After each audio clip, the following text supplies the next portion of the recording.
Alberta winters don't mess around, and if your truck isn't ready, you're in for a rough ride. I'm Megan with S&M Diesel, and this is Just the Tip.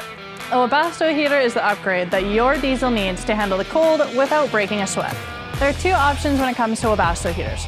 A cab heater, which keeps your interior warm without idling, and a coolant heater, which pre-warms your engine, making cold starts easier and ensuring that your truck starts and runs efficiently on the frostiest mornings.